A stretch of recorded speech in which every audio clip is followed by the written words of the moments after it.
बिस्मिल्लाहिर्रहमानिर्रहीम। अस्सलाम वालेकुम सारे भरावां ने एक बारी फिर टीपू रांझे दी बैठक ते 72 न्यूज़ ते अस्सलाम वालेकुम ते वेलकम। सब तो पहलों तुहाडा बड़ा शुक्रिया कि तुसी मेरे सारे प्रोग्राम बड़े लाइक कीते, माशाल्लाह रेटिंग बड़ी अच्छी आई है, तुहाडा बहुत बहुत शुक्रिया।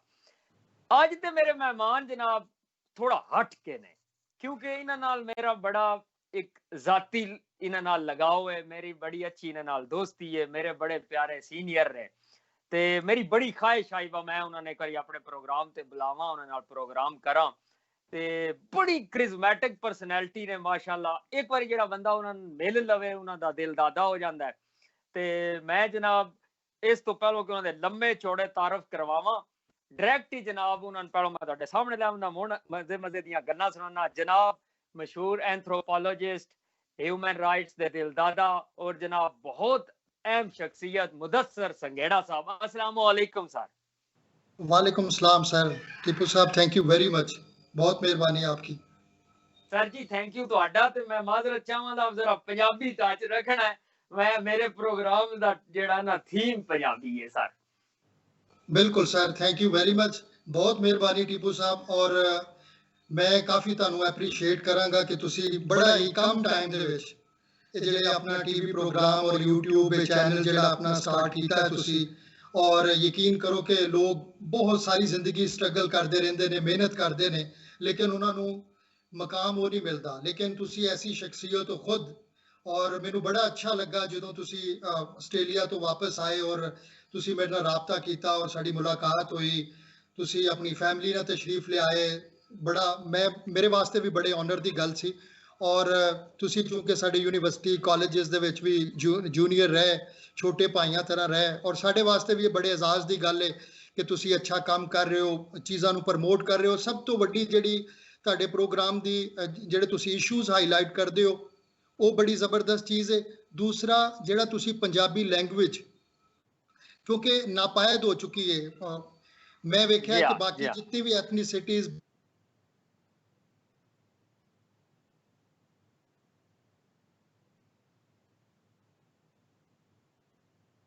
ਪੰਜਾਬੀ ਦੇ ਉੱਤੇ ਆਉਂਦਾ ਹੈ, ਉਦੋਂ ਜਿਹੜਾ ਹੈ ਉਹ ਅਸੀਂ ਸ਼ਾਇ ਫੀਲ ਕਰਦੇ ਹਾਂ ਪੰਜਾਬੀ ਦੀ। ਉਹ ਅਕਸਰ ਜਿਹੜੇ ਪੰਜਾਬੀ ਲੋਕ ਨੇ ਉਹ ਜਿਹੜਾ ਨਾ ਉਰਦੂ ਬੋਲਣਾ ਜਾਂ ਬਾਕੀ ਜ਼ੁਬਾਨਾਂ ਨੂੰ ਪ੍ਰੈਫਰ ਕਰਦੇ ਨੇ। ਤੇ ਇਹ ਰਿਵਾਈਵਲ ਜਿਹੜਾ ਤੁਸੀਂ ਕਰ ਰਹੇ ਹੋ, ਮੇਰਾ ਖਿਆਲ ਹੈ ਕਿ ਇਹ ਬੜੀ ਵੱਡੀ ਤੁਹਾਡੀ ਕਾਮਯਾਬੀ ਹੈ, ਔਰ ਇਹ ਕਾਮਯਾਬੀ ਦਾ ਸਿਹਰਾ ਜਿਹੜਾ ਹੈ ਉਹ ਤੁਹਾਨੂੰ ਜਾਂਦਾ ਔਰ ਤੁਹਾਡੀ ਸਾਰੀ ਟੀਮ ਨੂੰ ਜਾਂਦਾ ਹੈ। ਬਹੁਤ ਸ਼ੁਕਰੀਆ। ਵਾਹ ਸਰ ਜੀ, ਮੈਂ ਤੇ ਹੁਣ ਅਸਲ ਵਿੱਚ ਤੁਸੀਂ ਹੁਣ ਹਾਈਜੈਕ ਕਰ ਲਿਆ ਮੇਰਾ ਪ੍ਰੋਗਰਾਮ। ਇਹ ਤੇ ਇੰਜ ਹੀ ਹੁੰਦਾ ਜਿਵੇਂ ਆ ਸੀਨੀਅਰ ਹੀ ਹੁੰਦਾ ਹੈ ਸਰ ਜੀ। ਮੈਂ ਤੇ ਜੇ ਬੜਾ ਤਾਰਫ ਕਰੂਗਾ, ਬੜਾ ਬਣੂਗਾ, ਮੈਂ ਖੜੇ ਹੋ ਕੇ ਤੁਹਾਡਾ ਵੈਲਕਮ ਕਰਾਂ। ਯਕੀਨ ਕਰੋ ਮੈਂ ਤੁਹਾਨੂੰ ਦੱਸਾਂ, ਮੈਂ ਜਦੋਂ ਯੂਨੀਵਰਸਿਟੀ ਵਿੱਚ ਗਿਆ, ਤੁਸੀਂ ਕਰਕੇ ਜਾ ਚੁੱਕੇ ਸੀ ਆਪਣੀ ਡਿਗਰੀ ਤੇ ਮਤਲਬ ਚੌਂਕੇ ਤੁਹਾਡੇ ਕੋਲ ਜੂਨੀਅਰ ਮੇਰੇ ਸੀਨੀਅਰ ਜਾਂ ਬੈਚਮੇਟ ਆ, ਇਤਨਾ ਤੁਹਾਡਾ ਜ਼ਿਕਰ कि हर वेले मुदस्सर संघेड़ा साहब दिया गल, मुदस्सर संघेड़ा साहब आ मुदस्सर, मेहनत दे रात मुदस्सर संघेड़ा मेरे दिमाग ते चढ़ गया यार, बा मैं मिलना है, मैं उन्हां नूं वेखना है। और फिर चंद वो बंदे ने मेरी जिंदगी विच संघेड़ा साहब जिन्हां नाल मैं बकायदा कोशिश करके तलक बनाया कि मतलब मैं उन्हां नूं फॉलो कीता, जिदे भी गए ने तुहाडीआं गल्लां मतलब लाइफ विच ना मैं बड़ा तुहानूं आइडियलाइज करदा। और फिर बड़ी मेरे नाल वास्ते एजाज दी गल है कि फिर तुहाडे नाल मुलाकात दा मौका मिलिया, फिर फैमिली टर्म्स हुए, माशाल्लाह बड़ी गल है। ते बड़े घट बंदे होंदे यूनिवर्सिटी ते हर 6 माह बाद इतने बैजेस निकलदे न और सेमेस्टर और नवे बंदे होंदे, पर तुहाडे जिहा बंदे जेहड़े 20 साल गुजरने दे बावजूद अपना एक नाम रखदे न, अपना एक वजूद रखदे न ते अग्गों तुहाडी लाइफ स्ट्रगल माशाल्लाह। थैंक यू, तुसीं मैनूं एप्रीशिएट कीता, मैं तुहाडे नक्शे कदम ते ही चल रहा, तुहानी फॉलो कर रहा। ते सर जी इस तो पहलों कि मैं तुहाडे काम और तुहाडी जिंदगी दियां इतनी अचीवमेंट या इन्हां चीज़ां शुरू होवां, सब तो पहलों ना तुहाडे बचपन ते भी जाने तो पहलों मैंने करी दसो एंथ्रोपोलॉजी होंदा की या जट में तो पुछदे ना एंथ्रोपोलॉजिस्ट कौन होंदा है, जरा एक सर ब्रीफ कर देवे दो लाइन च। एंथ्रोपोलॉजी ना एंथ्रोपोलॉजी ਜਿਹੜੀ ਹੈ ਉਹ ਇਨਸਾਨ ਤੇ ਉਹਦੇ ਕਲਚਰ, ਉਹਦੇ ਰਹਿਣ ਸਹਿਣ, ਤਰੀਕਾਕਾਰ, ਜਿਹੜੀ ਹਿਸਟਰੀ ਤੋਂ ਲੈ ਕੇ ਸਾਰੀਆਂ ਚੀਜ਼ਾਂ ਉਹਦੇ ਬਾਰੇ ਜਿਹੜਾ ਇਲਮ ਹੈ ਨਾ ਇਨਸਾਨ ਦੇ ਬਾਰੇ ਚ, ਉਹਨੂੰ ਐਂਥ੍ਰੋਪੋਲॉजी ਕਹਿੰਦੇ ਨੇ। माशाल्लाह माशाल्लाह, वाह जी वाह, क्या कहने। अच्छा सर जी मैं हुण कित्थों शुरू करा कित्थों ना करा, एक बारी पहलो मैं दसो बा केड़ा अपना इलाका, मैनूं ते पता है मेरी आइडियस नो कित्थे वड्डे होए, किवें यूनिवर्सिटियां ताईं अपने, अगर अपनी जिंदगी दा थोड़ा जिहा बैकग्राउंड दिओ। टीपू साहब बड़े तुसा इमोशनल एक जज्बाती जिहा सवाल कीता है कि बचपन ਜਿਹੜਾ ਹੈ ਨਾ ਮੈਂ ਇੱਕ ਐਸੇ गांव ਦੇ ਵਿੱਚ ਪੈਦਾ ਹੋਇਆ ਮੁਲਤਾਨ ਦੇ ਨਾਲ ਇੱਕ ਛੋਟਾ ਜਿਹਾ गांव ਸੀ ਉੱਥੇ ਪੈਦਾ ਹੋਇਆ ਜਿਸ ਟਾਈਮ ਅਸੀਂ ਵੱਡੇ ਹੋ ਰਹੇ ਸੀ ਉੱਥੇ ਬਿਜਲੀ ਵਗੈਰਾ ਵੀ ਕੋਈ ਨਹੀਂ ਸੀ ਅੱਛਾ ਔਰ ਅਸੀਂ ਐਵੇਂ ਹੀ ਖੇਡਦੇ ਜਵਾਨ ਹੋਏ ਕੋਈ ਸਾਡੀਆਂ ਥੋੜੀ ਬਹੁਤੀ ਜ਼ਮੀਨਾਂ ਸਨ ਅਬਾ ਅਜਦਾਦ ਉੱਥੇ ਸੀ ਇੰਡੀਆ ਤੋਂ ਮਾਈਗ੍ਰੇਟ ਕਰਕੇ ਪਹਿਲੇ ਸਿੰਧ ਸ਼ਿਫਟ ਹੋਏ ਉੱਥੋਂ ਜਿਹੜਾ ਹੈ ਨਾ ਕੋਈ ਜ਼ਿਆਦਾ ਸਰਵਾਈਵ ਨਹੀਂ ਕਰ ਸਕੇ ਉੱਥੇ ਦਾ ਜਿਹੜਾ ਪ੍ਰੈਸ਼ਰ ਸੀ ਫਿਰ ਇਹ ਪੰਜਾਬ ਆ ਗਿਆ ਮੁਲਤਾਨ ਦੇ ਵਿੱਚ ਇਹ ਪਾਰਟਿਕੂਲਰਲੀ ਜਿਹੜਾ ਮਖਦੂਮ ਸ਼ਾਹ ਮਹਿਮੂਦ ਸਾਹਿਬ ਦਾ ਔਰ ਜਵੇਦ ਹਾਸ਼ਮੀ ਦਾ ਇਲਾਕਾ ਹੈ ਨਾ ਉਸ ਇਲਾਕੇ ਦੇ ਵਿੱਚ ਸਾਡਾ ਛੋਟਾ ਜਿਹਾ گاؤں ਸੀ ਉੱਥੇ ਅਸੀਂ ਜਿਹੜੇ ਨੇ ਪੈਦਾ ਹੋਏ ਔਰ ਬਿਲਕੁਲ ਜੱਟ ਮਾਹੌਲ ਸੀ ਕਮਾਦ ਔਰ ਅੰਬ ਔਰ ਬਾਕੀ ਜਿਹੜੀਆਂ ਫਸਲਾਂ ਨੇ ਨਹਿਰਾਂ ਭੱਜ ਦੌੜ ਟੂਵੈਲ ਇਹੋ ਜਿਹੀਆਂ ਚੀਜ਼ਾਂ ਜਾਨਵਰ ਮੱਝਾਂ ਗਾਵਾਂ ਬੱਕਰੀਆਂ ਇਹੋ ਜਿਹੀਆਂ ਚੀਜ਼ਾਂ ਦੇ ਵਿੱਚ ਜਿਹੜਾ ਹੈ ਨਾ ਇਹਨਾਂ ਸਾਰੀਆਂ ਹੁਣ ਜਦੋਂ ਅਸਾਂ ਉਹਨਾਂ ਚੀਜ਼ਾਂ ਨੂੰ ਵੇਖਦੇ ਹਾਂ ਭੱਜ ਦੌੜ ਜਿਹੜੀ ਅਸਾਂ ਕੀਤੀ ਜਾਂ ਉੱਥੇ ਅਸੀਂ ਜਦੋਂ ਗਰੋ ਅਪ ਹੋ ਰਹੇ ਸੀ ਵੱਡੇ ਹੋ ਰਹੇ ਸੀ ਹੁਣ ਇਹ ਸਾਰੀਆਂ ਜਦੋਂ ਮੈਂ ਜਦੋਂ ਪ੍ਰੋਫੈਸ਼ਨਲ ਲਾਈਫ ਦੇ ਵਿੱਚ ਜਾਂ ਅੱਗੇ ਆ ਕੇ ਇਹਨਾਂ ਚੀਜ਼ਾਂ ਨੂੰ ਵੇਖਦਾ ਹਾਂ ਇਹਨਾਂ ਚੀਜ਼ਾਂ ਨੇ ਸਾਨੂੰ ਬੜਾ ਫਿਜ਼ੀਕਲੀ ਮੈਂਟਲੀ ਬੜਾ ਸਾਨੂੰ ਅੱਗੇ ਲਿਆਉਣ ਦੇ ਵਿੱਚ ਬੜਾ ਹੈਲਪ ਆਊਟ ਕੀਤਾ ਸਾਡਾ ਅਸੀਂ ਬਿਲਕੁਲ ਨੈਚੁਰਲ ਮਾਹੌਲ ਦੇ ਵਿੱਚ ਪੈਦਾ ਹੋਏ ਔਰ ਬਿਲਕੁਲ ਐਕਸਪੋਜ਼ਰ ਜਿਹੜਾ ਸੀ ਉਹ ਜਿਹੜਾ ਡਾਇਰੈਕਟ ਐਕਸਪੋਜ਼ਰ ਸੀ ਜਿਹੜਾ ਆਮ گاؤں ਦੇ ਵਿੱਚ ਹੁੰਦਾ ਹੈ ਬਿਲਕੁਲ ਬਿਲਕੁਲ ਸ਼ੁਰੂ ਤੋਂ ਜਿਹੜਾ ਹੈ ਸਾਡੇ ਦਾਦਕਾ ਫੈਮਿਲੀ ਦੇ ਵਿੱਚ ਇਹਨਾਂ ਜ਼ਿਆਦਾ ਪੜ੍ਹਾਈ ਦਾ ਰੁਝਾਨ ਕੋਈ ਨਹੀਂ ਸੀ ਠੀਕ ਹੈ ਲੇਕਿਨ ਮੇਰੀ ਜਿਹੜੀ ਮਾਂ ਵਾਲਦਾ ਸਾਹਿਬਾ ਦੀ ਸਾਈਡ ਦੀ ਜਿਹੜੀ ਫੈਮਿਲੀ ਸੀ ਉਹ ਬੜੇ ਪੜ੍ਹੇ ਲਿਖੇ ਪੁਲਿਸ ਦੇ ਵਿੱਚ ਐਕਸਾਈਜ਼ ਆਰਮੀ ਬਾਕੀ ਉਹ ਜਿਹੜੇ ਪੜ੍ਹੇ ਲੇਕਿਨ ਮੇਰੀ ਵਾਲਦਾ ਸਾਹਿਬਾ ਪੜ੍ਹੇ ਲਿਖੇ ਨਹੀਂ ਸਨ ਮੇਰੀ ਵਾਲਦਾ ਦੀਆਂ ਤਿੰਨ ਹੀ ਖਾਹਿਸ਼ਾਂ ਸਨ नंबर 1 सी कि मेरे बच्चे अच्छे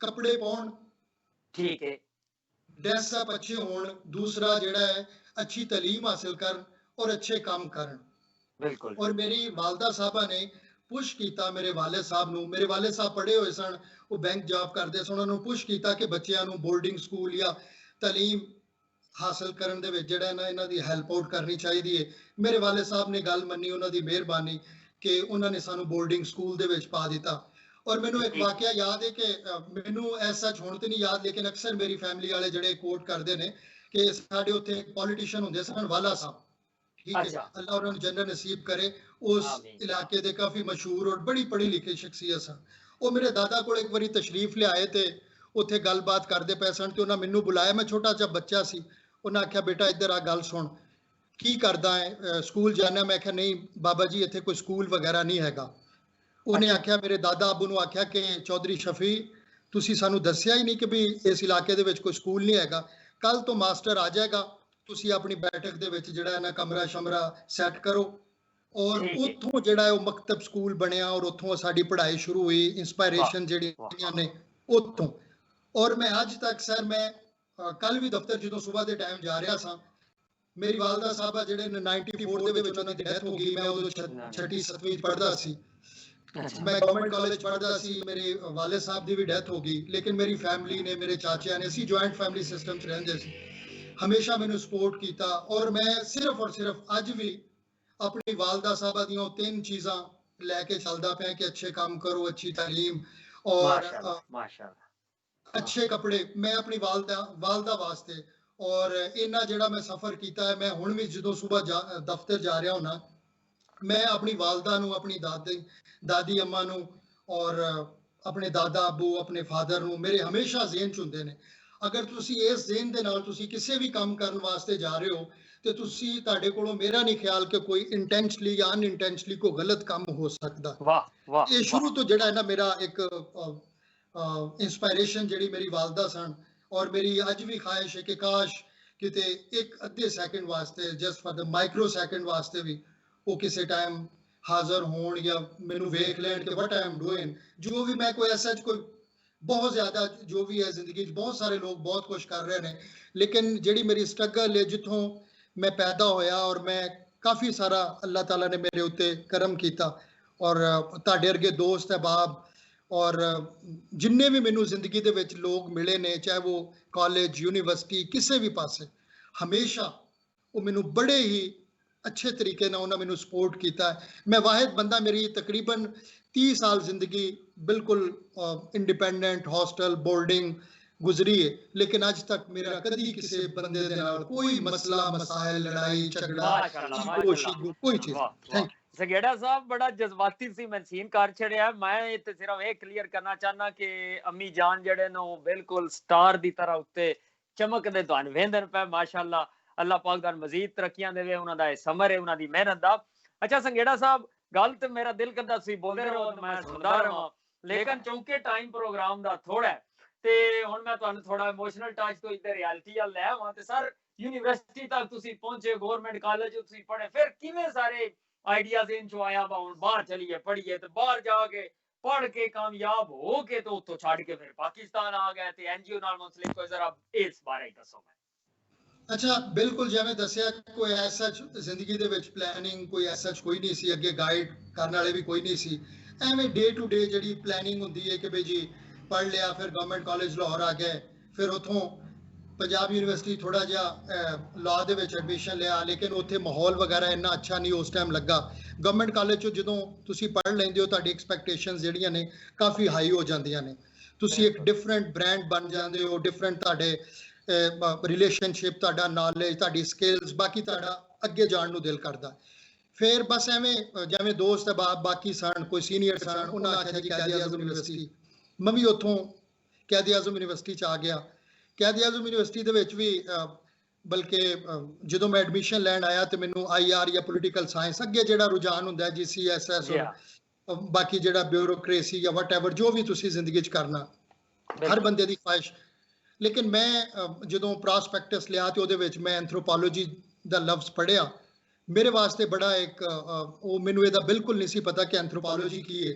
ਖੈਰ ਐਂਥਰੋਪੋਲੋਜੀ ਮੇਰੇ ਸੀਨੀਅਰ ਜਿਹੜੇ ਨੇ ਅੱਜ ਵੀ ਉਹ ਬਿਊਰੋਕਰੇਟਸ ਨੇ, ਮੈਂ ਉਹਨਾਂ ਦਾ ਨਾਂ ਉਹਨਾਂ ਦਾ ਪਤਾ ਨਹੀਂ ਹੁਣ ਮੈਨੂੰ ਨਾਂ ਲੈਣਾ ਚਾਹੀਦਾ ਨਹੀਂ, ਲੇਕਿਨ ਮੈਂ ਕਹਿ ਰਿਹਾ ਉਸਮਾਨ ਬਾਜਵਾ ਸਾਹਿਬ ਸਨ, ਉਹਨਾਂ ਨੇ ਮੈਨੂੰ ਆਖਿਆ ਕਿ ਤੂੰ ਬਿਲਕੁਲ ਜਿਹੜਾ ਨਾ ਇਸ ਸਬਜੈਕਟ ਦੇ ਵਿੱਚ ਐਡਮਿਸ਼ਨ ਨਹੀਂ ਲੈਣਾ, ਤੂੰ IR ਦੇ ਵਿੱਚ ਲੈ ਜਾਂ ਪੋਲੀਟੀਕਲ ਸਾਇੰਸ ਜਾਂ ਹਿਸਟਰੀ ਦੇ ਵਿੱਚ। ਫਿਰ ਅਹਿਮਦ ਨਵਾਜ਼ ਗੋਂਦਲ ਸਾਹਿਬ ਸਨ, ਉਹਨਾਂ ਨੇ, ਖੁਰਮ ਸਾਈ ਸਾਹਿਬ, ਹੋਰ ਵੀ ਕੁਝ ਸੀਨੀਅਰ ਮੇਰੇ ਸਨ ਜਿਨ੍ਹਾਂ ਨੇ ਮੇਰੇ ਫਾਰਮ ਪਕੜ ਲਿਆ, ਉਹਨਾਂ ਆਖਿਆ ਕਿ ਤੈਨੂੰ ਅਸੀਂ ਐਡਮਿਸ਼ਨ ਨਹੀਂ ਲੈਣ ਦੇਣਾ। ਖੈਰ ਮੈਂ ਆਖਿਆ ਕਿ ਸਰ ਪਲੀਜ਼ ਮੈਂ ਆਪਸ਼ਨ ਲਿਖ ਦੇਣਾ ਇਹ ਉਹ। ਖੈਰ ਐਂਥਰੋਪੋਲੋਜੀ 'ਚ ਮੇਰਾ, ਉਹਨਾਂ ਮੈਨੂੰ ਦੱਸਿਆ ਕਿ ਐਂਥਰੋਪੋਲੋਜੀ ਇੰਨਾ ਅੱਗੇ ਸਕੋਪ ਨਹੀਂ, ਜਿਹੜੇ ਸਾਡੇ ਵਰਗੇ ਬੈਕਗ੍ਰਾਉਂਡ ਦੇ ਲੋਕ ਨੇ, ਤੁਸੀਂ ਜਿਹੜਾ ਹੈ ਉਹ ਉਹਨਾਂ ਵਾਲਦੈਨ ਇਨਵੈਸਟ ਕਰਦੇ ਨੇ ਕਿ ਤੁਸੀਂ ਅੱਗੇ ਅੱਛਾ ਫਿਊਚਰ ਹੋਵੇ। ਇਨ ਸ਼ਾਰਟ ਮੈਂ ਐਂਥਰੋਪੋਲੋਜੀ 'ਚ ਐਡਮਿਸ਼ਨ ਲੈ ਲਿਆ। ਐਂਥਰੋਪੋਲੋਜੀ ਮੇਰੇ ਵਾਸਤੇ ਬੜੀ ਜ਼ਬਰਦਸਤ ਇੱਕ, ਮੈਂ ਟੋਟਲੀ ਇਹ ਟਰਾਂਸਫਾਰਮ ਜਿਵੇਂ ਬੰਦਾ ਹੁੰਦਾ ਐਂਥਰੋਪੋਲੋਜੀ ਪੜ੍ਹ ਕੇ। ਔਰ ਕਾਇਦ ਆਜ਼ਮ ਯੂਨੀਵਰਸਿਟੀ 'ਚ ਸਿੱਖਣ ਦਾ ਬਹੁਤ ਮੌਕਾ ਸੀ। ਮੁਖਤਲਿਫ ਲੋਕ ਸਨ, ਮੁਖਤਲਿਫ ਐਥਨੀਸਿਟੀਜ਼ ਦੇ ਲੋਕ ਸਨ, ਸਿੰਧ ਤੋਂ ਵੀ ਸਨ, ਪੰਜਾਬ ਤੋਂ ਸਰਾਇਕੀ ਲੋਕ ਵੀ ਸਨ, ਬਲੂਚਿਸਤਾਨ, KP, ਗਿਲਗਿਤ, ਇਹ ਸਭ ਲੋਕਾਂ ਨੂੰ ਉੱਥੇ ਸਾਨੂੰ ਵੇਖਣ ਦਾ, ਮਿਲਣ ਦਾ, ਇਹਨਾਂ ਦੇ ਰਹਿਣ ਦੇ ਨਾਲ ਮੌਕਾ ਮਿਲਿਆ। ਫਿਰ ਐਂਥਰੋਪੋਲੋਜੀ ਨੇ ਹੋਰ ਸਾਨੂੰ ਪੋਲਿਸ਼ ਕੀਤਾ, ਸਾਡੀ ਜਿਹੜੀ ਇੱਕ ਟ੍ਰੈਡੀਸ਼ਨਲ ਕਿਸਮ ਦੀ ਸੋਚ ਸੀ ਉਹ ਵੀ ਐਸਤਾ ਜਿਹੜੀ ਲਾਈਟਨ ਹੋਈ। ਔਰ ਇਸ ਚੀਜ਼ ਤੇ ਮੈਂ ਅੱਜ ਵੀ ਬਿਲੀਵ ਕਰਦਾ ਕਿ ਜਿਹੜਾ ਸਿੱਖਣ ਦਾ ਅਮਲ ਹੈ ਕਦੀ ਵੀ ਨਹੀਂ ਰੁਕਣਾ ਚਾਹੀਦਾ। ਖੈਰ ਅਸੀਂ ਯੂਨੀਵਰਸਿਟੀ 'ਚ ਸੀ ਤੇ ਮੁਖਤਲਿਫ ਲੋਕਾਂ ਨਾਲ ਜਿਵੇਂ ਇੰਟਰੈਕਸ਼ਨ ਹੁੰਦਾ ਸੀ, ਸਾਡੇ ਕੋਈ ਸੀਨੀਅਰ ਸਨ, ਉਹਨਾਂ ਨੇ ਸਾਨੂੰ ਇਸ ਪਾਸੇ WHO ਦਾ ਕੋਈ ਪੋਲੀਓ ਕੰਪੇਨ ਦਾ ਕੋਈ ਪ੍ਰੋਜੈਕਟ ਸੀ, ਉਹਦੇ ਵਿੱਚ ਅਵੇਅਰਨੈਸ ਰੇਜ਼ਿੰਗ ਵਾਸਤੇ ਸਾਨੂੰ ਇੰਗੇਜ ਕੀਤਾ। ਔਰ UNICEF ਦਾ ਇੱਕ ਪ੍ਰੋਜੈਕਟ ਸੀ, ਉਹ ਮੁਖਤਲਿਫ ਇਲਾਕਿਆਂ 'ਚ ਇਸਲਾਮਾਬਾਦ ਦੇ ਛੋਟੇ-ਮੋਟੇ ਕੰਮ, ਤੁਸੀਂ ਡੋਰ ਟੂ ਡੋਰ ਮੋਬਿਲਾਈਜੇਸ਼ਨ ਕਰਨੀ ਸੀ ਪੋਲੀਓ ਟੀਮਾਂ ਦੇ ਬਾਰੇ ਦੇ ਵਿੱਚ। ਔਰ ਬੜਾ ਅਫਸੋਸ ਹੁੰਦਾ ਅੱਜ ਵੀ ਪਾਕਿਸਤਾਨ ਦੇ ਵਿੱਚ ਪੋਲੀਓ ਨਹੀਂ ਖਤਮ ਹੋਇਆ। ਉਦੋਂ ਬਿਲਕੁਲ ਅਸੀਂ ਕਰੀਬ ਸਾਂ, ਚੰਦ ਕੇਸਿਸ ਰਹਿ ਗਏ ਸੀ। ਔਰ ਬਹਰਹਾਲ ਹਾਲੇ ਵੀ ਲੋਕ ਜਿਹੜੇ ਬੜੇ ਕਮਿਟਡਲੀ ਕੰਮ ਕਰ ਰਹੇ ਨੇ ਇਹਦੇ ਉੱਤੇ। ਔਰ ਉੱਥੋਂ ਜਿਹੜਾ ਜਦੋਂ UN ਦੇ ਨਾਲ ਕੰਮ ਸ਼ੁਰੂ ਕੀਤਾ, ਜਿਹੜੇ ਇੰਟਰਨੈਸ਼ਨਲ ਸਟਾਫ ਸਨ, ਡਿਪਲੋਮੈਟਸ, ਇਹਨਾਂ ਨੂੰ ਵੇਖਣ ਦਾ, ਮਿਲਣ ਦਾ ਮੌਕਾ ਮਿਲਿਆ। ਹੋਰ ਜਿਹੜਾ ਹੈ ਨਾ ਇੱਕ ਮਤਲਬ ਸਾਡੇ ਵਿੱਚ ਇੱਕ ਜਜ਼ਬਾ ਪੈਦਾ ਹੋਇਆ, ਹੋਰ ਐਂਬੀਸ਼ਨ ਆਈਆਂ ਕਿ ਯਾਰ ਇਨਸਾਨ ਅੱਗੇ ਹੋਰ ਵੀ ਕੁਝ ਕਰਨਾ ਚਾਹੀਦਾ। ਲੱਕੀਲੀ ਫਿਰ ਕੁਝ ਐਸੇ ਮੈਂਟੋਰਸ ਮਿਲੇ UN ਦੇ ਵਿੱਚ, ਜਿਹੜੇ ਉਦੋਂ ਅਸੀਂ ਬੜੇ ਯੰਗ ਸਾਂ, ਉਦੋਂ ਬਿਲਕੁਲ ਸਾਨੂੰ ਅਸੀਂ ਸ਼ੌਕ ਨਾਲ ਕੰਮ ਕਰਦੇ ਸੀ। ਕੋਈ ਐਸਾ ਸੈਲਰੀਜ਼ ਵਗੈਰਾ ਵੀ ਮੈਨੂੰ ਯਾਦ ਹੈ ਕੋਈ ਐਵੇਂ 7-8 ਹਜ਼ਾਰ ਰੁਪਏ ਪਹਿਲੀ ਦਫਾ ਮਿਲਿਆ, ਔਰ ਸਾਡੇ ਵਾਸਤੇ that was ਬੜੀ ਬਹੁਤ ਵੱਡੀ ਅਮਾਉਂਟ ਸੀ ਉਹ। ਫਿਰ ਉਸ ਤੋਂ ਬਾਅਦ ਐਵੇਂ ਕੰਮ ਸ਼ੁਰੂ ਕੀਤਾ। ਫਿਰ ਮੈਂ ਪੂਰੇ ਇਸਲਾਮਾਬਾਦ ਦੇ ਮੈਪਸ ਬਣਾਏ, ਪੋਲੀਓ ਵਾਹ ਟੀਮਾਂ ਵਾਸਤੇ। ਫਿਰ ਮੈਂ ਜ਼ੋਨਲ ਜਿਹੜੇ ਇਲਾਕੇ ਸਨ ਸਾਰੇ ਇੱਥੇ ਮੈਂ ਜਾ ਕੇ ਟ੍ਰੇਨਿੰਗਸ ਕਰਨੀਆਂ ਔਰ ਕਾਫੀ ਸਾਰਾ ਕੰਮ ਕੀਤਾ। ਕਾਫੀ ਹੋਰ ਵੀ ਸਟੂਡੈਂਟ ਸਨ ਯੂਨੀਵਰਸਿਟੀ ਦੇ ਜਿਹੜੇ ਸਾਡੇ ਨਾਲ ਮਿਲ ਕੇ ਕੰਮ ਕਰਦੇ ਰਹੇ। ਫਿਰ ਉੱਥੋਂ ਜਿਹੜਾ ਜਦੋਂ ਇੰਟਰਨੈਸ਼ਨਲ ਲੋਕਾਂ ਦੇ ਨਾਲ ਮੁਲਾਕਾਤ ਹੋਈ, ਮਿਲੇ, ਫਿਰ ਬਾਹਰ ਜਾਣ ਦਾ ਸ਼ੌਕ ਪੈਦਾ ਹੋਇਆ ਕਿ ਅੱਛਾ ਯਾਰ ਚਲੋ। ਫਿਰ ਉੱਥੇ ਮੈਂ ਬੜੀ ਕੋਸ਼ਿਸ਼ ਕੀਤੀ ਮੈਨੂੰ ਸਕਾਲਰਸ਼ਿਪ ਕੋਈ ਮਿਲ ਜਾਏ UN ਦੀ ਤਰਫੋਂ। ਫਿਰ ਉੱਥੋਂ ਜਿਹੜਾ ਹੈ ਕੋਈ ਇੱਕ ਦੋ ਐਸੇ ਮੈਂਟੋਰ ਸਨ, ਉਹਨਾਂ ਨੇ ਮੈਨੂੰ ਦੱਸਿਆ ਕਿ ਤੁਸੀਂ ਬਾਹਰ ਜਾਓ, ਉੱਥੇ ਜਾ ਕੇ ਹੋਰ ਤਾਲੀਮ ਹਾਸਲ ਕਰੋ, ਆਪਣੇ ਐਕਸਪੋਜ਼ਰ ਗੇਨ ਕਰੋ, ਨੌਲੇਜ, ਸਕਿੱਲਸ। ਅਗਰ ਤੁਸੀਂ ਇਹੋ ਹੀ ਪਾਸੇ ਤੁਸੀਂ ਰਹਿਣਾ ਵੇ, ਇਹੋ ਹੀ ਕੰਮ ਕਰਨਾ ਵੇ। ਫਿਰ ਬਾਹਰ ਜਾਣ ਅੱਛਾ ਦਾ ਮੌਕਾ ਮਿਲਿਆ, ਉੱਥੇ ਜਾ ਕੇ ਮੈਨੇਜਮੈਂਟ ਔਰ ਲੀਡਰਸ਼ਿਪ ਪੜ੍ਹਨ ਦਾ ਮੌਕਾ ਮਿਲਿਆ, ਯੂਥ ਐਂਡ ਕਮਿਊਨਿਟੀ ਡਿਵੈਲਪਮੈਂਟ ਪੜ੍ਹਨ ਦਾ ਮੌਕਾ ਮਿਲਿਆ। ਉੱਥੇ ਸਾਡੇ ਇੱਕ ਪ੍ਰੋਫੈਸਰ ਹੁੰਦੇ ਸਨ ਗ੍ਰੈਹਮ ਗ੍ਰਿਫਿਥ। ਉਹ ਜਿਹੜੇ ਅੱਛਾ ਨੇ ਉਹ ਮਤਲਬ ਉਹ ਵੀਕਐਂਡ ਦੇ ਉੱਤੇ ਉਹਨਾਂ ਨੂੰ ਪਤਾ ਲੱਗ ਗਿਆ ਕਿ ਅਸੀਂ ਰਹਿੰਦੇ ਪਾਕਿਸਤਾਨ ਤੋਂ ਆਏ ਹਾਂ ਔਰ ਇਸ ਤਰ੍ਹਾਂ ਕਰਕੇ ਉੱਥੇ ਜਾ ਕੇ ਮੈਨੂੰ ਪਤਾ ਲੱਗਾ। ਔਰ ਟੀਪੂ ਸਾਹਿਬ ਤੁਹਾਡੇ ਵਾਸਤੇ ਇੰਟਰਸਟਿੰਗ ਇੱਕ ਗੱਲ ਹੈ ਕਿ ਮੈਂ ਲਾਇਬ੍ਰੇਰੀ ਦੇ ਵਿੱਚ ਕਾਫੀ ਲੰਬੀ ਲਾਈਨ, ਤੁਸੀਂ ਖੁਦ ਪੜ੍ਹਦੇ ਰਹੇ ਹੋ ਬਾਹਰ, ਤੁਹਾਡੀ ਮਿਸਿਸ ਪੜ੍ਹਦੇ ਰਹੇ ਨੇ, ਤੁਹਾਨੂੰ ਪਤਾ ਹੈ ਕਿ ਉੱਥੇ ਪੜ੍ਹਾਈ ਜਿਹੜੀ ਉਹ ਬੜੀ ਮਤਲਬ ਤੁਹਾਨੂੰ ਲਾਜ਼ਮੀ ਪੜ੍ਹਨਾ ਪੈਂਦਾ ਵੇ ਬਿਲਕੁਲ ਜੋ ਬਿਲकुल ਮਰਜ਼ੀ ਹੋਵੇ। ਮੈਂ ਇੱਕ ਵਾਰੀ ਲਾਇਬ੍ਰੇਰੀ ਦੇ ਵਿੱਚ ਕਾਫੀ ਲੰਬੀ ਲਾਈਨ ਸੀ, ਮੈਨੂੰ ਤਕਰੀਬਨ 15-20 ਮਿੰਟ ਹੋ ਗਏ। ਸਰਦੀ ਵੀ ਬੜੀ ਲੱਗੇ, ਮਤਲਬ ਮੌਸਮ ਬੜਾ ਹਾਰਸ਼ ਸੀ ਇੰਗਲੈਂਡ ਦੇ ਵਿੱਚ। ਤੇ ਮੇਰਾ ਆਪਣੇ ਉੱਤੇ ਹਾਸਾ ਜਿਹਾ ਨਿਕਲ ਗਿਆ। ਮੈਂ ਕਿਹਾ ਯਾਰ ਵੇਖ ਕਿ ਤੁਸੀਂ ਜਿਹੜਾ ਹੈ ਨਾ ਉੱਥੋਂ MSc ਕਰਕੇ ਇੱਥੇ ਲਾਇਬ੍ਰੇਰੀਆਂ 'ਚ ਲਾਈਨ 'ਚ ਲੱਗੇ ਹੋਏ ਆ, ਕਿਸ ਕਿਸਮ ਦੀ ਜ਼ਿੰਦਗੀ ਹੈ। ਲੇਕਿਨ ਉੱਥੇ ਕੋਈ ਟੈਸਟ ਜਾਂ ਇਸ ਤਰ੍ਹਾਂ ਦੀਆਂ ਚੀਜ਼ਾਂ ਨਹੀਂ ਸਨ। ਉਹ ਤੁਹਾਨੂੰ ਬੁੱਕਸ ਦਿੰਦੇ ਸਨ, ਤੁਸੀਂ ਖੁਦ ਹੀ ਜਿਹੜਾ ਹੈ ਐਕਸਪਲੋਰ ਕਰਕੇ ਕੁਐਸਚਨ ਜਿਹੜੇ ਨੇ ਉਹ ਤੁਸੀਂ ਹੱਲ ਕਰਨੇ ਹੁੰਦੇ ਸਨ। ਤੁਹਾਨੂੰ ਉਹ ਉੱਥੇ ਤਾਲੀਮ ਦਾ ਮਿਆਰ ਹੋਰ ਸੀ। ਪ੍ਰੋਫੈਸਰ ਸਾਡੇ ਘਰ ਆ ਜਾਂਦਾ ਸੀ, ਉਹ ਸਾਨੂੰ 2-3 ਕਿਤਾਬਾਂ ਲੈ ਕੇ ਉਹਨੇ ਆ ਕੇ ਸਾਨੂੰ, ਉਹਨੂੰ ਪਤਾ ਸੀ ਇਹ ਬੱਚੇ ਜਿਹੜੇ ਨੇ ਇਹਨਾਂ ਕੋਲ ਟਾਈਮ ਹੁੰਦਾ ਹੈ ਔਰ ਇਹਨਾਂ ਨੂੰ ਕੁਛ ਨਾ ਕੁਛ ਉੱਥੇ ਲਗਨ ਸੀ। ਕਿ ਮੈਂ ਹੈਰਾਨ ਸੀ ਕਿ ਉੱਥੇ ਦੇ ਜਿਹੜੇ ਪ੍ਰੋਫੈਸਰ ਸਨ, ਜਿਹੜੇ ਟੀਚਰ ਸਨ, ਤੁਸੀਂ ਉਹਨਾਂ ਕੋਲੋਂ ਜਾਨ ਛੁਡਾਉਂਦੇ ਸੀ ਲੇਕਿਨ ਉਹ ਤੁਹਾਡੇ ਪਿੱਛੇ ਪਏ ਹੁੰਦੇ ਸਨ ਕਿ ਵੀ ਤੁਸੀਂ ਆਹ ਅਸਾਈਨਮੈਂਟ ਕਰ ਲਓ, ਤੁਸੀਂ ਆਹ ਕਰ ਲਓ। ਉਹ ਕਹਿੰਦੇ ਹੁੰਦੇ ਸੀ can you give me a favour, ਕੋਈ ਮੈਨੂੰ ਫੇਵਰ ਦੇਵੇਗਾ? ਮੈਂ ਕਿਹਾ ਜੀ ਕੀ, ਮੈਂ ਸਮਝਦਾ ਹੀ ਪਤਾ ਨਹੀਂ ਕੀ ਮੈਨੂੰ ਕਹੇਗਾ। ਉਹ ਕਹਿੰਦਾ ਸੀ ਆ ਮੇਰੇ ਵਾਸਤੇ ਇੱਕ ਆਰਟੀਕਲ ਤੇ ਅੱਧੇ ਘੰਟੇ ਦੇ ਵਿੱਚ ਪੜ੍ਹ ਕੇ ਆ। ਖੈਰ ਠੀਕ ਹੈ ਉੱਥੋਂ ਫਿਰ ਛੋਟੇ ਮੋਟੇ ਕੰਮ ਕਰਨਾ ਸ਼ੁਰੂ ਕਰ ਦਿੱਤੇ। ਸਕੂਲਸ ਦੇ ਨਾਲ ਮੈਂ ਕੰਮ ਕਰਦਾ ਸੀ, ਟੀਨੇਜਰ ਪ੍ਰੈਗਨੈਂਸੀ ਔਰ ਸੈਕਸ਼ੂਅਲ ਹੈਲਥ, ਜਿਹੜੇ ਅੱਜ ਕੱਲ੍ਹ ਪਾਕਿਸਤਾਨ ਦੇ ਵਿੱਚ ਰੇਪ ਔਰ ਚਾਈਲਡ ਅਬਿਊਜ਼ ਔਰ ਇਹਨਾਂ ਚੀਜ਼ਾਂ ਦੇ ਉੱਤੇ ਕੰਮ ਬਹੁਤ ਸਾਰੇ ਕੇਸਿਸ ਆ ਰਹੇ ਨੇ, ਇਹਨਾਂ ਉੱਤੇ ਕੰਮ ਕਰਨ ਦੀ ਵੀ ਬਹੁਤ ਜ਼ਰੂਰਤ ਹੈ। ਉੱਥੇ ਜੀ ਹਾਂ ਯੂਥ ਕਲੱਬਸ, ਯੂਥ ਸੈਂਟਰਸ ਬਣੇ ਹੁੰਦੇ ਸਨ। ਬੱਚੇ ਸਕੂਲਾਂ ਦੇ ਵਿੱਚ ਵੀ ਬੱਚਿਆਂ ਦੇ ਨਾਲ ਅਵੇਅਰਨੈਸ ਸੈਸ਼ਨ, ਮੁਖਤਲਿਫ ਕਿਸਮ ਦੀਆਂ ਚੀਜ਼ਾਂ ਹੁੰਦੀਆਂ ਸਨ। ਉਸ ਤੋਂ ਬਾਅਦ ਯੂਥ ਕਲੱਬ, ਯੂਥ ਸੈਂਟਰ ਸਨ। ਉੱਥੇ ਆ ਕੇ ਬੱਚਿਆਂ ਨੂੰ ਹੈਲਦੀ ਐਕਟੀਵਿਟੀਜ਼ ਦੇ ਵਿੱਚ, healthy life style, healthy eating, ਇਸ ਚੀਜ਼ ਦੇ ਬਾਰੇ ਦੇ ਵਿੱਚ। ਔਰ ਮੈਂ ਚੁੱਕੇ ਪਾਕਿਸਤਾਨ ਚੋਂ ਗਿਆ ਸੀ, ਮੈਂ ਆਪਣੀ ਲੈਂਗੁਏਜ ਸਕਿੱਲਸ ਨੂੰ ਬੜਾ ਇੰਪਰੂਵ ਕਰਨ ਦੀ ਕੋਸ਼ਿਸ਼ ਉੱਥੇ ਕਰਦਾ ਰਿਹਾ। ਔਰ ਫਿਰ ਉਹ ਬੱਚਿਆਂ ਕੋਲੋਂ ਮੈਂ ਬੜੀਆਂ ਚੀਜ਼ਾਂ ਸਿੱਖਦਾ ਸੀ, ਜਿਹੜੇ ਬੱਚੇ ਉਹ ਕ੍ਰਿਕਟ ਵਗੈਰਾ ਖੇਡਦੇ ਸਨ ਜਾਂ ਇਸ ਤਰ੍ਹਾਂ ਕਰਕੇ। ਬਹਰਹਾਲ ਸਾਨੂੰ ਸਾਡੇ ਟੀਚਰ ਜਿਹੜੇ ਸਨ ਉੱਥੇ ਮੌਕਾ ਦਿੰਦੇ ਸਨ, ਕਿਉਂਕਿ ਉੱਥੇ ਬੜੀ ਐਂਥਰੋਪੋਲੋਜੀ ਵੈਲਿਊ, ਉੱਥੇ ਜਾ ਕੇ ਮੈਨੂੰ ਬੜਾ ਅਹਿਸਾਸ ਹੋਇਆ ਕਿ ਅੱਛਾ ਕੀਤਾ ਮੈਂ ਐਂਥਰੋਪੋਲੋਜੀ ਪੜ੍ਹਿਆ। ਉਹ ਸਾਨੂੰ 10-15 ਮਿੰਟ ਕਲਾਸ ਦੇ ਵਿੱਚ ਦਿੰਦੇ ਸਨ ਕਿ ਤੁਸੀਂ ਕੋਈ ਗੱਲਬਾਤ ਕਰੋ, ਐਂਥਰੋਪੋਲੋਜੀ ਦੇ ਬਾਰੇ ਦੱਸੋ, ਕਿਸ ਤਰ੍ਹਾਂ ਦੇ ਕਲਚਰ ਹੈ ਪਾਕਿਸਤਾਨ 'ਚ, ਰਵਾਇਤ ਕੀ ਨੇ, ਚੀਜ਼ਾਂ, ਇਹ ਜੋ ਕੁਝ ਪਾਕਿਸਤਾਨ ਦੇ ਵਿੱਚ। ਅਸੀਂ ਹੁਣ ਪ੍ਰੋਗਰਾਮ ਦੇ ਵਿੱਚ ਪੰਜਾਬੀ ਬੋਲ ਰਹੇ ਹਾਂ, ਠੀਕ ਹੈ, ਤੁਸੀਂ ਜਿਹੜਾ ਤੁਹਾਡਾ ਅਪੀਅਰੈਂਸ ਹੈ, ਤੁਹਾਡਾ ਜਿਹੜਾ ਫੈਸ਼ਨ ਹੈ, ਵਟਐਵਰ ਜੋ ਵੀ ਅਸੀਂ ਕਰ ਰਹੇ ਹਾਂ, ਸਾਰਾ ਕੁਝ ਐਂਥਰੋਪੋਲੋਜੀ ਹੈ। ਪਰ ਫਿਰ ਉੱਥੇ ਕੰਮ ਕਰਦੇ ਰਹੇ। ਫਿਰ ਉਹ ਮੇਰੇ ਪ੍ਰੋਫੈਸਰ ਜਿਹੜੇ ਸਨ ਉਹ ਅਕਸਰ ਮੈਨੂੰ ਪੁਸ਼ ਕਰਦੇ ਸਨ ਕਿ Muhammad you should go back to Pakistan, ਕਿ ਤੂੰ ਪਾਕਿਸਤਾਨ ਜਾ, ਉੱਥੇ ਜਾ ਕੇ ਤੁਹਾਡੇ ਵਰਗੇ ਲੋਕਾਂ ਦੀ ਉੱਥੇ ਜ਼ਿਆਦਾ ਜ਼ਰੂਰਤ ਹੈ। ਔਰ ਉੱਥੇ ਨਾਲ ਇਹ ਸੀ ਕਿ ਜਿਹੜੇ ਵੀ 5-6 ਦੋਸਤ ਉੱਥੇ ਗਏ ਸਨ, ਉਹਨਾਂ 'ਚੋਂ ਬਹੁਤ ਘੱਟ ਨੇ ਜਿਹੜੇ ਉੱਥੇ ਸੈਟਲ ਹੋਏ। 3-4 ਦੋਸਤ ਮੰਡੀ ਬਹੁਤ ਦਿਨ ਦੇ ਸਨ, ਇੱਕ ਕੈਨੇਡਾ ਅੱਗੇ ਚਲੇ ਗਏ, ਬਾਕੀ ਜਿਹੜੇ ਦੋਸਤ ਸਨ ਉਹ ਵਾਪਸ ਆ ਗਏ।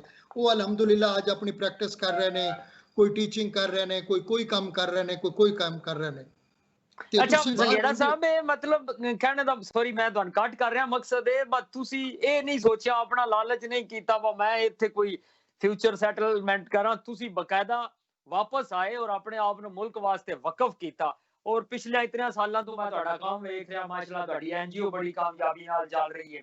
ਸਰ ਮੈਂ ਸੌਰੀ ਪ੍ਰੋਗਰਾਮ ਦਾ ਟਾਈਮ ਹੈ ਨਹੀਂ ਤੇ ਮੇਰਾ ਦਿਲ ਕਰਦਾ ਤੁਸੀਂ ਬੋਲਦੇ ਰਹੋ, ਮੈਂ ਟੂ ਦਾ ਪੁਆਇੰਟ ਆਵਾਂਗਾ। ਸਰ ਜੀ ਇੱਕ ਅਗਲਾ ਮੇਰਾ ਸਵਾਲ ਹੈ ਕਿ ਪਾਕਿਸਤਾਨ ਵਿੱਚ ਪੁਲਿਸ ਟ੍ਰੇਨਿੰਗ ਵਰਕਸ਼ਾਪ ਤੁਸੀਂ ਕਰ ਰਹੇ ਹੋ, ਉਸ ਤੋਂ ਬਾਅਦ ਮਜ਼ਲੂਮ ਕੈਦੀ ਜਿਹੜੇ ਬੇਗੁਨਾਹ ਨੇ ਇਹਨਾਂ ਦੇ ਬਾਰੇ ਵਿੱਚ, ਉਸ ਤੋਂ ਬਾਅਦ ਔਰਤਾਂ ਜਿਹੜੀਆਂ ਨੇ ਜਿਹਨਾਂ ਨਾਲ ਜ਼ਿਆਦਤੀਆਂ ਹੁੰਦੀਆਂ, ਪਲੀਜ਼ ਇਹਦੇ ਤੇ ਬਰੀਫ ਕਰਿਆ ਕਿ ਤੁਹਾਡੀ NGO ਕੀ ਕੰਮ ਕਰ ਰਹੀ ਹੈ, ਤਾਂ ਕਿ ਮੈਂ ਫਿਰ ਅੱਗੇ ਨਾ, ਮਤਲਬ ਥੋੜਾ ਟਾਈਮਿੰਗ ਦਾ ਇਸ਼ੂ ਹੈ ਤੇ ਕਾਈਂਡਲੀ ਮੈਂ ਦੱਸਿਆ ਸਰ, ਫਿਰ ਤੁਸੀਂ ਆ ਗਏ ਤੇ ਜੀ।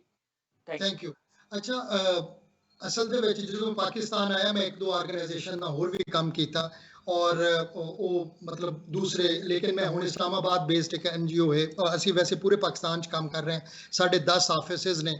Society for human rights and prisoners aid, ਇਹ ਜਿਹੜੀ ਆਰਗੇਨਾਈਜੇਸ਼ਨ ਹੈ ਇਹ 20 ਸਾਲ ਤੋਂ UNHCR ਨਾਲ ਕੰਮ ਕਰ ਰਹੀ ਹੈ, ਜਿਹੜੇ ਰਿਫਿਊਜੀਜ਼ ਦੇ ਉੱਤੇ ਕੰਮ ਕਰਦੇ ਨੇ, ਅਸਾਈਲਮ ਸੀਕਰਸ, ਪ੍ਰਿਜ਼ਨਰਸ ਦੇ ਨਾਲ ਕੰਮ ਕਰਦੇ ਨੇ।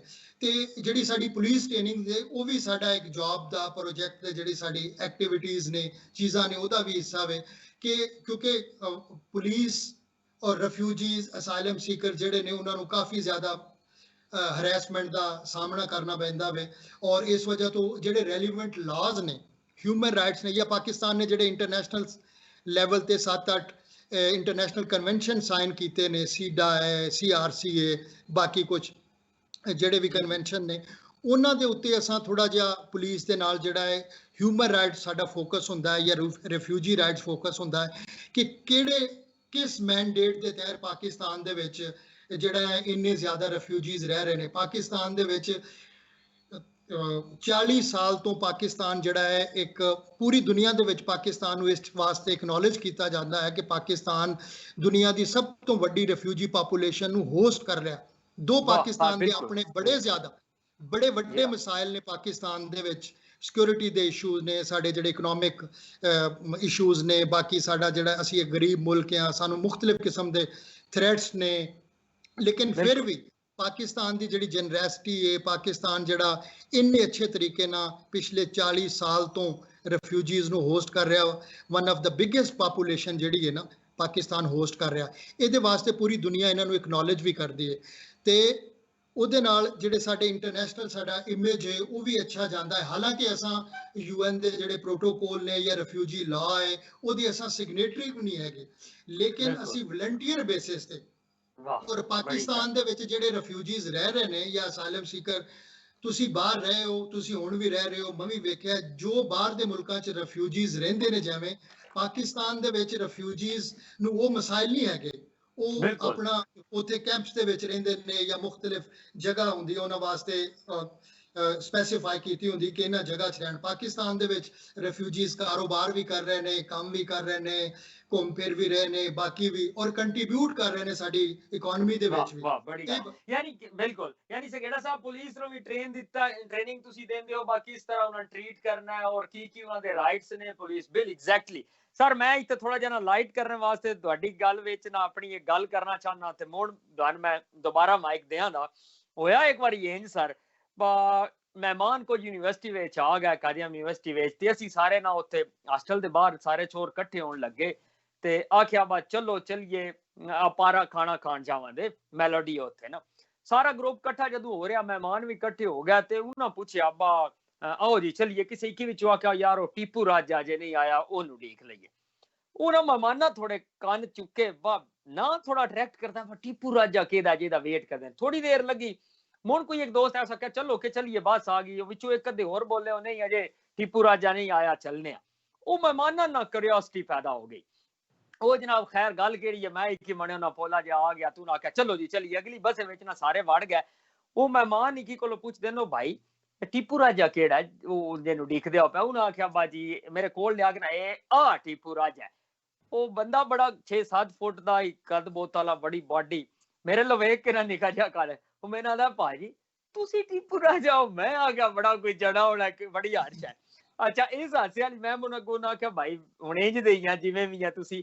ਗੱਲ ਇਹ ਜਦੋਂ ਮੈਂ ਆਈ ਨਾ ਤੁਹਾਡਾ ਮੈਂ ਬੜਾ ਜ਼ਿਕਰ ਸੁਣਦਾ, ਮੁਦੱਸਰ ਸੰਘੇੜਾ ਸਾਹਿਬ ਮੇਰੇ ਸਾਰੇ ਦੋਸਤ ਬੜਾ ਜ਼ਿਕਰ ਕਰਨ, ਮੇਰੇ ਸੀਨੀਅਰ। ਮੈਂ ਫਿਰ ਜਨਾਬ ਜਦੋਂ ਤੁਹਾਨੂੰ ਮਿਲਿਆ ਤੇ ਵੇਖਿਆ ਤੇ ਉਹ ਅੱਜ ਵੀ ਬੜਾ, ਮੈਂ ਮਤਲਬ ਹਕੀਕਤ ਤੁਸੀਂ ਆਪਣੀ ਪਰਸਨੈਲਿਟੀ ਨੂੰ ਬੜਾ ਮੈਚ ਕਰਦੇ ਹੋ। ਮਤਲਬ ਮਾਸ਼ਾਅੱਲਾ ਤੁਹਾਡਾ ਨਾਂ, ਤੁਹਾਡਾ ਕੰਮ, ਜਿਵੇਂ ਤੁਸੀਂ ਸ਼ੁਰੂ ਚ ਆਖਿਆ ਤੁਹਾਡੀ ਵਾਲਦਾ ਸਾਹਿਬ ਵਾਲੇ ਜਿਹੜੇ ਖਾਬ ਹਨ, ਮਾਸ਼ਾਅੱਲਾ ਇਹ ਪੂਰਾ ਪੈਕੇਜ ਹੋ ਤੇ ਪ੍ਰਾਊਡ ਹੈ ਸਾਡੇ ਤੁਸੀਂ ਭਰਾ ਹੋ। ਤੇ ਅੱਜ ਦਾ ਲਾਸਟ ਸਵਾਲ ਸੰਘੇੜਾ ਸਾਹਿਬ, ਸੌਰੀ ਮੇਰਾ ਕੱਟਣੇ ਤਾਂ ਦਿਲ ਨਹੀਂ ਕਰਦਾ ਪਰ ਕਰਨਾ ਪੈਂਦਾ। ਬਾ ਇਹ ਸਾਰੇ ਜਿਹੜਾ ਮਤਲਬ ਸਾਡੀ ਬਿਊਰੋਕ੍ਰੇਸੀ ਹੈ ਆਮ ਤੌਰ ਤੇ ਸਮਝਿਆ ਜਾਂਦਾ ਹੈ ਬਾ ਖਾਸ ਕਰਕੇ ਪੁਲਿਸ ਅਫੀਸਰ, SSP ਅਫੀਸਰ ਬਣ ਜਾਂਦੇ ਨੇ ਜਾਂ ਕੋਈ ਵੀ ਬੜੇ, ਤੁਹਾਡਾ ਬੜੇ ਇਹਨਾਂ ਨਾਲ ਅਟੈਚ ਹੈ, ਤੁਸੀਂ DCO DPO ਇਹਨਾਂ ਸਾਰਿਆਂ ਨਾਲ ਇਹਨਾਂ ਟ੍ਰੇਨਿੰਗ ਦਿੰਦੇ ਹੋ। ਸਾਰੀਆਂ ਤੇ ਜਿਹੜਾ ਸਟ੍ਰੈਸ ਲੈਵਲ ਹੁੰਦਾ, ਮਤਲਬ ਵੇਖਣ ਵਿੱਚ ਉਹਨਾਂ ਕੋਲ ਗੱਡੀਆਂ ਨੇ, ਗਨਮੈਨ ਨਾਲ ਨੇ, ਪੁਲਿਸ ਉਹਨਾਂ ਨਾਲ ਹੈ, ਪ੍ਰੋਟੋਕੋਲ ਹੈ ਉਹਨਾਂ ਦੀ, ਇਹ ਮੂੰਹ ਚੋਂ ਨਿਕਲੀ ਇੱਕ ਗੱਲ ਜਿਹੜੀ ਉਹ ਅਸਰ ਰੱਖਦੀ ਪੂਰੇ ਜ਼ਿਲ੍ਹੇ ਤੇ। ਕਿਸ ਕਿਸਮ ਦੇ ਪ੍ਰੈਸ਼ਰ ਦਾ ਇਹਨਾਂ ਸਰ ਸਾਹਮਣਾ ਹੁੰਦਾ, ਕਿਸ ਕਿਸਮ ਦੇ ਸਟ੍ਰੈਸ ਨੇ ਜਿਹਨਾਂ ਨੂੰ ਫੇਸ ਕਰਦੇ ਨੇ ਐਜ਼ ਅ ਟ੍ਰੇਨਿੰਗ? ਤੁਸੀਂ ਇਹਨਾਂ ਨਾਲ ਹਰ ਵੇਲੇ ਹੁੰਦੇ ਹੋ, ਤੁਸੀਂ ਨੋਟ ਕੀ ਕਰਦੇ ਹੋ ਸਰ? ਇਹ ਮੈਨੂੰ ਦੱਸਿਆ ਔਰ ਸੁਜੈਸਟ ਕਰਿਆ ਕਿਸ ਤਰ੍ਹਾਂ ਇਹ ਆਪਣੇ ਆਪ ਨੂੰ ਹੈਲਦੀ ਰੱਖ ਸਕਦੇ ਨੇ ਔਰ ਪੋਜ਼ਿਟਿਵ। ਅੱਛਾ, ਪਾਕਿਸਤਾਨ ਦੇ ਵਿੱਚ ਜਿੰਨੇ ਵੀ ਪੁਲਿਸ ਆਫੀਸ਼ੀਅਲਸ ਹੈ ਨੇ ਜਿਨ੍ਹਾਂ ਨੂੰ ਅਸੀਂ ਮਿਲਦੇ ਹਾਂ, ਆਪਣੇ ਕੰਮ ਦੇ ਲਿਹਾਜ਼ ਨਾਲ ਮਿਲਦੇ ਹਾਂ, ਜ਼ਾਹਰੀ ਗੱਲ ਹੈ, ਔਰ ਬੜੇ ਰਿਸਪੌਂਸਿਬਲ ਜ਼ਿੰਮੇਦਾਰ, ਜਿਵੇਂ ਹਰ ਇਨਸਾਨ ਦੇ ਪਿੱਛੇ ਉਹਨਾਂ ਦੀ ਇੱਕ ਸਟੋਰੀ ਹੁੰਦੀ ਹੈ ਕਿ ਉਹਨਾਂ ਨੇ CSS ਕਿਉਂ ਕੀਤਾ ਜਾਂ ਉਹ ਪੁਲਿਸ ਅਫਸਰ ਕਿਉਂ ਬਣਨਾ ਚਾਹੁੰਦੇ ਸਨ। ਇਵੇਂ ਹੁਣ ਪੁਲਿਸ ਦੇ ਉੱਤੇ ਜਿਹੜਾ ਮੈਨੂੰ ਸਭ ਤੋਂ ਜ਼ਿਆਦਾ ਚੀਜ਼ ਵੇਖਦਾ ਹੈ ਨਾ, ਪਾਕਿਸਤਾਨ ਦੀ ਪੁਲਿਸ ਜਿਹੜੀ ਸਭ ਤੋਂ ਜ਼ਿਆਦਾ ਵੱਡਾ ਪ੍ਰੈਸ਼ਰ, ਇਹਨਾਂ ਕੋਲ ਰਿਸੋਰਸਿਸ ਕੋਈ ਨਹੀਂ ਹੈਗੇ। ਕੋਈ ਵੀ ਗਵਰਨਮੈਂਟ ਨੇ ਪੁਲਿਸ ਨੂੰ ਇਤਨਾ ਜ਼ਿਆਦਾ ਇਕਵਿਪ ਨਹੀਂ ਕੀਤਾ, ਨਾ ਟ੍ਰੇਨਿੰਗਸ ਦੇ ਨਾਲ, ਨਾ ਪੈਸੇ ਦੇ ਨਾਲ। ਬਾਕੀ ਜਿਹੜੀ ਐਡਵਾਂਸ ਦੁਨੀਆ ਜਿਵੇਂ ਜਾਂ ਕ੍ਰਾਈਮ ਜਿਵੇਂ ਐਡਵਾਂਸ ਹੋ ਗਿਆ ਹੈ, ਸਭ ਤੋਂ ਵੱਡਾ ਪ੍ਰੈਸ਼ਰ ਪੁਲਿਸ ਦੇ ਵਿੱਚ ਜਿਹੜਾ ਮੈਨੂੰ ਨਜ਼ਰ ਆਇਆ ਨਾ, ਨੋ ਡਾਊਟ ਸਭ ਲੋਕ ਆਪਣੀ ਜਗ੍ਹਾ ਤੇ ਬਿਹਤਰੀਨ ਪਰਫਾਰਮ ਕਰ ਰਹੇ ਨੇ। ਔਰ ਪਾਕਿਸਤਾਨ ਦੀ ਪੁਲਿਸ ਵਾਹਿਦ ਹੈ, ਮੈਂ ਹਮੇਸ਼ਾ ਐਕਨੋਲੇਜ ਕਰਦਾ ਇਹਨਾਂ ਦੇ ਕੰਮ ਨੂੰ। ਉਹਦੀ ਵਜ੍ਹਾ ਹੈ ਕਿ ਕੋਈ ਕਰੋਨਾ ਆ ਜਾਏ, ਦਹਿਸ਼ਤਗਰਦੀ ਦੇ ਵਿੱਚ ਆ ਗਏ, ਇਲੈਕਸ਼ਨਸ ਆ ਜਾਣ, ਸਾਡੀ ਪੋਲੀਟੀਕਲ ਰੈਲੀਜ਼ ਆ ਜਾਣ, ਉਸ ਤੋਂ ਇਲਾਵਾ ਸਾਡੀ ਰਿਲੀਜੀਅਸ ਰੈਲੀਜ਼ ਆ ਜਾਣ, ਪੁਲਿਸ ਵਾਲੇ ਰਾਤ ਦਿਨ ਜਿਹੜਾ ਨੇ ਨਾ ਇਹ ਚੱਲ ਨੇ। ਨਾ ਸਿਰਫ ਥੱਲੇ ਜਿਹੜੇ ਲੋਕ ਨੇ ਅਫਸਰਾਨ, ਉਸ ਤੋਂ ਵੀ ਜ਼ਿਆਦਾ ਕਈ ਦਫਾ ਅਗਰ ਤੁਸੀਂ ਇਹਨਾਂ ਦੇ ਨਾਲ, ਅਗਰ ਤੁਹਾਡਾ ਫਾਰ ਐਗਜ਼ਾਮਪਲ ਇਹ ਇੰਨੇ ਜ਼ਿਆਦਾ ਰੈਗੂਲਰ ਇਹਨਾਂ ਨੂੰ ਆਪਣੇ ਆਫਿਸ ਦੇ ਨਾਲ they have to keep in touch, ਔਰ ਹਰ ਵਕਤ ਇਹ 24 ਘੰਟੇ ਜਿਹੜਾ ਨਾ ਇਹਨਾਂ ਦਾ, ਮੈਂ ਤੇ ਅਕਸਰ ਇਹਨਾਂ ਨੂੰ ਇਹ ਵੀ ਕਹਿਣਾ ਕਿ ਯਾਰ ਤੁਸੀਂ ਸੌਂਦੇ ਜਾਗਦੇ ਕਿਸ ਟਾਈਮ ਹੋ, ਕਿਉਂਕਿ 24 ਘੰਟੇ ਤੁਸੀਂ ਜਿਹੜਾ ਨਾ ਉਹ ਕੰਮ ਸ਼ਮ ਕਰਦੇ ਰਹਿੰਦੇ ਹੋ।